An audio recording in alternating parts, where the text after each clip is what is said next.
안녕하세요. 저는 화학자 장훈재라고 하고요. 우리나라 유일의 하드코어 화학 채널인 화학학을 운영하고 있습니다.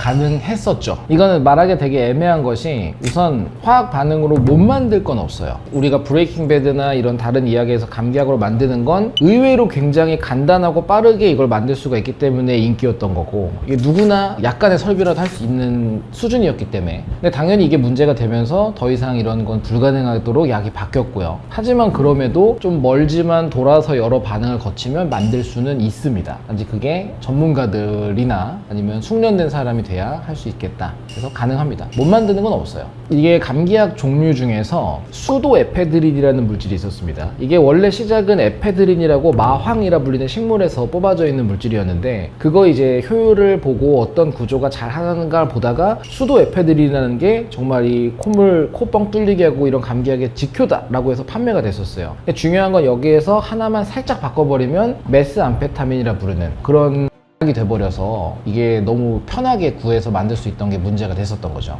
지금은 수도에페드린은 그 전문가의 처방전을 받아야만 살 수 있는 거고, 과거에는 그냥 가서 감기약 주세요 해가지고 살 수 있는 거라서 여기저기서 막 약국을 돌면서 수도에페드린 함유된 걸 모아서 거기서 추출을 해가지고 만들었죠. 과정도 굉장히 간단하기 때문에 누구나 추출해서 반응하는 게 가능한 수준이었습니다. 그게 언제부터 금지가 됐을까요? 얼마 안 됐을 거예요. 제 기억에는 2000년 초반인가 1990년 후반인가 모르겠는데, 오래된 건가? 라고도 할 수 있겠지만, 우선 그 드라마가 나오기 전에 금지가 됐죠. 그랬으면 드라마가 상영이 금지가 됐을 테니까 당연히 그 전에 사건은 벌어졌고, 뉴스를 찾아보시면은 쉽게 찾아볼 수 있을 겁니다. 어려울 것 같아요. 이론상은 가능한데 이게 누가 집에서 어떻게 만드느냐라는 건데, 보통은 여러 합성하는 경로들이 있지만 과정에 필요한 핵심 물질들이 있을 거예요. 그리고 이 대부분 중에 재료가 될 수 있는 물질은 따로 구분이 됩니다. 그래, 이거를 구매를 하려면 따로 허가가 필요하거나 목적을 밝히고 승인을 받아야만 살 수가 있어요. 보통 저희 같은 연구자들은 대부분의 시약들은 구매가 허용이 돼 있어요. 연구직에 있는 사람이거나 학교에 있는 사람한테는 다 풀려 있거든요. 근데 이런 합성 물질이나 아니면 전략적인 국가 자원들, 특정한 금속 원소, 이런 거는 승인이 필요하기 때문에 저희도 구하는 게 좀 복잡합니다. 일반적인 가정에서 이걸 한다는 건 진짜 완벽한 숙련자가 오랜 시간과 비용과 노동을 들여서 하는 게 아니면 못 만들 것 같아요. 오히려 폭탄을 만드는 게 쉽겠죠, 집에서. 폭탄보다 어려울까요? 그렇죠. 폭탄보다 어렵습니다. 그래도 폭탄을 만들면 안 됩니다. 우리나라는 법상 폭탄을 만들기만 해도 구속이 될 수 있기 때문에 우리나라에서는 절대로 하면 안 됩니다. 기본적으로는 그 성분이 변하지 않았기 때문에 일어나는 거고요. 사실 생각해봐도 우리가 약을 먹을 때도 되게 쓴 약을 뭔가 다른 거랑 같이 먹을 수도 있고, 예를 들어 한약을 먹을 때도 거기에다가 좀 먹은 다음에 뭐 사탕을 먹는다거나 이런 식으로 한다고 이 약효가 없어질 거다라고 우려하지 않죠. 근데 만약에 이 두 물질이 만나서 화학 반응을 해버린다면 문제가 될 거예요. 그래서 약 중에서는, 지금 말하는 건 아니 일반적인 약 중에서는 복용 방식이 있습니다. 예를 들어서 뭐 식후 30분 후에 먹으라든지, 아니면 뭐 커피나 이런 거 우유랑 먹지 말라든지, 이런 이유들이 있는 게 흡수라든지 이런 걸 막거나, 혹은 몸 속에서 위에서 화학 반응을 일으켜서 섭취가 안 되는 일을 막기 위해서 있는 거라서, 그런 것만 지키면은 아마 문제가 없을 거고요. 그런 면에서 같은 경우에는 어차피 문제를 일으키기 위해서 먹는 거기 때문에 뭐랑 좀 섞어 먹는다고 뭐 큰 사고가 생길 일은 없어요. 어차피 먹는 순간 사고니까. 하지만 좀 더 편하게 즐길 수 있는, 흔히 말하는 그 파티 드럭이라는 용도가 되기 위해 맛이나 향이나 이런 게 추가가 되는 것 뿐이죠. 얼마든지 추가를 해서 해도 상관없습니다. 그 본질이 바뀌지 않기 때문에. 본질을 바꾸는 물질들도 있나요?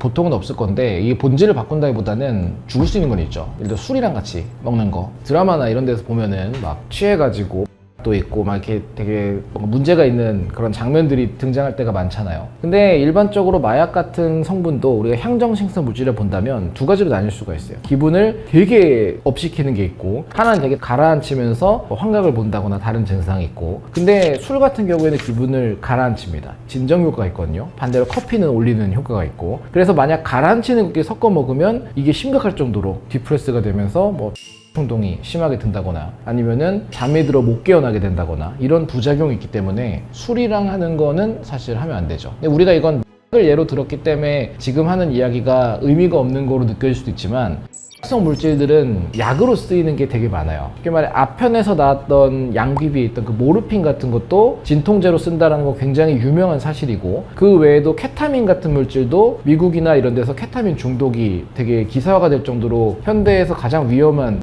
성 물질이라고 꼽히는데, 이것도 ADHD 치료용으로 허가가 되어 있습니다. 그래서 이 뇌와 신경적인 걸 조절한다라는 것은 그거랑 관련된 질환을 극복할 수 있게 도와주는 거죠. 근데 만약 그런 분들이 약을 복용할 때 술이나 다른 거를 자기의 의도가 있던 의도치 않건 같이 하게 됐다, 그러면은 진짜 목숨을 잃을 위기도 되기 때문에 그런 거는 알아두는 게 좋고, 당연히 약으로 먹는데 술이랑 먹을 분은 없을 거라고 보지만 그래도 술은 위험합니다.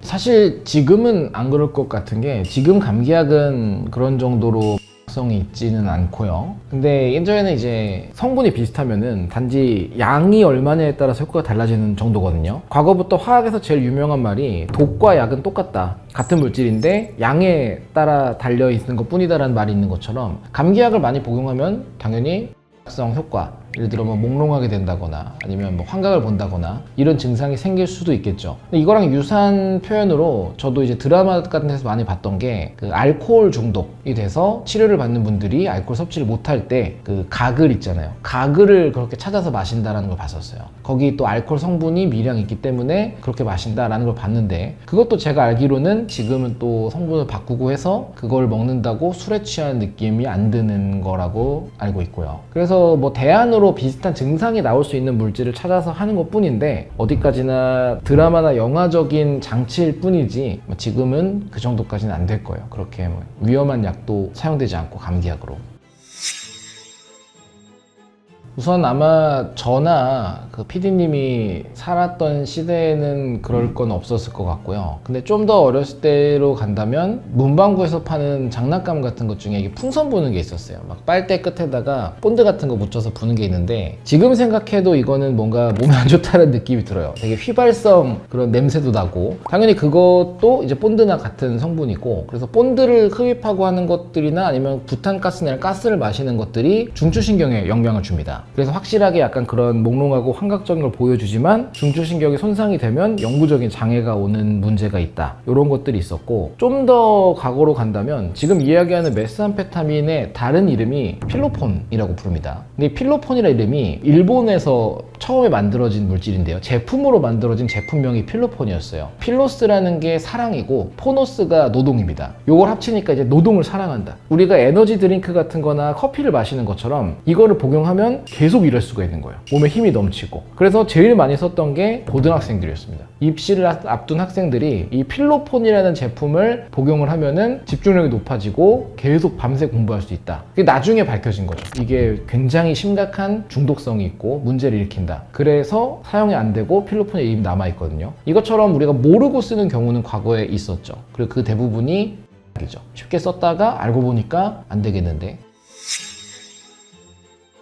사실 우리가 먹는 커피라든지, 커피에는 카페인이라든지 아니면 담배에는 니코틴이라든지 이런 것도 비슷한 중독성 효과를 보이기 때문에 어떻게 본다면은 매우 약한 정도의 까지는 아니지만 향정신성 물질이라고도 할 수가 있겠습니다. 코카콜라도 원래는 들어갔던 거잖아요. 정확하죠. 정확히는 그 자체였죠. 왜냐면 코카콜라가 코카라는 잎과 콜라라는 열매를 가지고 만들어서 코카콜라인데, 이 코카 잎의 핵심 성분이 코카인이에요. 그러니까 이건 원래가 이었고, 사실 음료수를 만들 생각이 전혀 없었어요. 이분들은 코카콜라는 의료용 시럽 만드는 곳이었는데, 이 코카인처럼 아인으로 끝나는 것들이 그 진통 효과가 있습니다. 그래서 여러분이 아마 영화를 보면은 뭔가 딱 유출되는 걸 검거를 한 다음에 딱 찍어서 이렇게 맛보는 거를 등장할 때가 있는데, 이게 쪽쪽 빨아먹는 게 아니라 잇몸에 바르는 거예요. 그러면 마취 성분 때문에 그 치과 가서 마취한 것처럼 잇몸이 얼얼하게 굳어요. 이걸로 걸 본 거죠. 당연히 영화적인 거지 실제로 그렇게 하면은 중독이 됩니다. 그러니까 이거는 하진 않죠. 근데 이것처럼 리도카인이 무슨 카인이 붙은 거는 다 엄청 써요. 카인이 붙은 물질의 특징이. 그러다 보니까 먹기 편하게 하자 해서 달달한 것도 넣고 탄산수를 섞어가지고 넣어서 만들어진 게 코카콜라였습니다. 그래, 이 코카콜라 자체가 성분이 원래 계속 있다가 이 코카인을 제거하는 방식을 써가지고 지금은 코카 잎에서 코카인을 먼저 뽑아냅니다. 이거는 병원으로 보내요. 병원에서 진통제나 이런 다른 용도로 쓰고 그 나머지 향이랑 있는 것만 갖고 만듭니다. 근데 이렇게 들으면은 이런 생각이 들죠. 혹시 이 코카인 뽑아내서 빼돌리는 거 아니야? 진짜 빼돌린 적이 있어요. 얼마 안 됐어요. 10년도 안 됐는데 프랑스 코카콜라 공장에서 거의 막 몇백억 이상어치의 코카인을 뽑아낸 걸 빼돌리다가 적발이 돼가지고 그 뉴스 기사로도 찾아보면 보실 수 있는데 우리가 상상하는 그런 일들은 모두 현실에서 일어나고 있고 코카콜라도 이었고 지금도 코카 잎을 쓴다는 거네요. 네, 지금도 사용합니다. 1차적으로 뽑아낸 거를 사용을 하고 있어요. 우리가 노출되어 있으면서 조심해야 될 건 사실 답을 다 알고 있습니다. 커피, 술, 담배. 이거 세 개가 중독성도 있고 우리를 뭐 기쁘게도 하거나 슬프게도 하거나 뭐 몸을 좌우하잖아요. 감정과 신체의 기능을. 그래서 언제든지 의존성이 될 수 있기 때문에 이 정도가 제일 중요할 것 같고요. 그거 외에는 아마 건강 보조식품 같은 것들을 너무 과도하게 먹는다. 대표적인 게 칼슘 같은 거죠. 우리가 골다공증을 예방하겠다고 칼슘 보충제 같은 것들을 먹을 때 이거를 계속 꾸준히 끝없이 먹으면 좋을 거라 생각하고 먹었다가 얘네들이 신장 결석을 만들어요. 우리 신장에서 가장 고통스럽다고 말하는 결석을 만듭니다. 거기서 뭉치는 거죠, 날카롭게. 그래서 칼슘 보충제는 병원에서 먹으라고 하는 게 아니면 안 먹는 게 좋다라고 알려져 있고요. 똑같이 뭐 비타민 같은 종류들도 약으로 비타민 A 전구체 같은 뭐 카테킨 이런 걸 먹으면 얘네들이 암이나 그 돌연사 가능성을 높인다라고 또 알려져 있어요. 그래서 식품으로만 먹어라 라는 게 권고사항이기도 하고, 사실 노출된 위험한 물질은 많고 그냥 일반적인 식사를 하고 일반적인 생활을 하면은 문제될 게 없습니다. 근데 내가 왠지 이걸 먹으면 몸에 좋을 것 같아 라는 강박감으로 보충식품을 먹거나 아니면 커피나 술이나 담배를 많이 한다거나 이러면 뭐 까지 갈 필요도 없이 서서히 망가지겠죠. 우선 어차피 여러분들이 못 만들 거라 생각하고 말씀드리는데 사실 못 만드는 건 없어요. 화학이라는 분야 자체가 모든 물질을 변환시키는 거기 때문에 안 하는 거지 못 하는 건 아니거든요. 근데 제가 찾아본 것 중에 이게 제일 재밌는데 라고 한번 다뤘던 게 레고입니다. 레고 블록. 요새는 또 3D 프린팅 같은 게 많이 나오니까 그 ABS라고 부르는 그 고분자 플라스틱 물질이 있고요. 그 중에 S가 스티로폼이에요. 그러니까 스타이렌 해서 이걸 거품을 넣어서 만든 게 우리가 쓰는 포장재인 완충제인 스티로폼이거든요. 요거를 가지고 만들 수 있어요. 아까 말했던 메스암페타민을 몇 단계 화학 반응을 거치면 만들기 그나마 좀 간단한 방식이 되긴 합니다. 우선 메스암페타민 기본 구조가 이게 육각형 모양이에요. 우리 화학하면 떠올리는 그 육각형 모양의 고리가 딱 있고요. 여기에 쭉 뻗어 있는 형태예요. 거기 몇 가지 붙어 있고. 근데 아까 말씀드린 스타이렌 같은 건 이 육각형을 우선 갖고 있습니다. 그리고 하나가 뻗어 있어요. 우리는 이거를 더 긴 거를 붙이고 다른 걸 붙이고 하는 식으로 꾸며 나가면 돼요. 그런 방식의 하나하나 할 때마다 화학 반응이 사용이 되고 여러 가지 물질이 쓰이는 거겠죠. 모든 반응은 약간 그 저음을 읽거나 레고 조립하는 것처럼 특징적인 것들을 기반으로 우리 목적까지 갈 수가 있습니다. 이게 유기화학이라는 분야에서 주로 하는 연구 중에 하나고, 단지 를 만드는 게 목적이 아니라 치료제를 만든다거나 건강을 위한 식품이나 분자들을 만드는 쪽으로 활용을 하고 있는 게 지금 연구의 분야가 되겠죠. 어떻게 보면 그래서 스티로폼 가지고 만든다거나 레고 분해해서 만든다거나 뭐든지 어떤 플라스틱이든지 우리가 바꿀 수는 있죠. 단지 그럴 이유도 없고 그래서도 안 되기 때문에 안 하는 것뿐.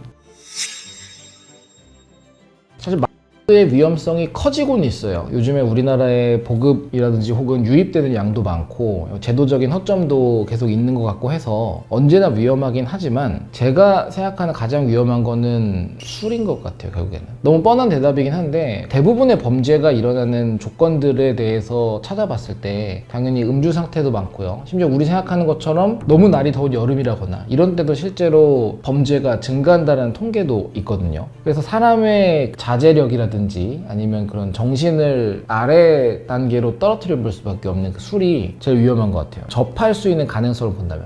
사실 평범하게 산다면 만날 일은 크게는 없죠. 하지만 술은 평범하게 살아도 자주 보는 거기 때문에 건강한 삶을 위해서는 술을 조금만 먹읍시다. 사실 신경 자극을 통해 우리가 흥분을 전파하기도 하고 혹은 가라앉히거나 행복을 느끼거나 아니면 뭐 기억을 하거나 이 모든 작용이 다 신경과 그 신경 전달 물질이라는 그 작은 화학 물질들에 대해서 이루어지는데, 얘네들이 피를 타고 떠돌 수도 있겠지만 신경에서 어딘가 달라붙으면 되는 거예요. 우리가 버튼을 딱 누르면은 기뻐해 하는 것처럼 얘네가 어딘가 달라붙으면 그게 전달이 됩니다. 근데 알코올 같은 것도 그런 전달하는 버튼 중 하나를 누를 수가 있어요. 그러다 보니까 그 가라앉 함께 만드는 이 가바라고 부르는 종류를 건드리게 되면서 우리 몸이 계속 가라앉는 거죠. 또 뇌에도 직접 작용을 해요. 너무 작은 분자다 보니까 정말 뇌까지 가가지고 이제 마취를 시키는 거죠. 감정이나 이런 것들을. 그런 원리입니다.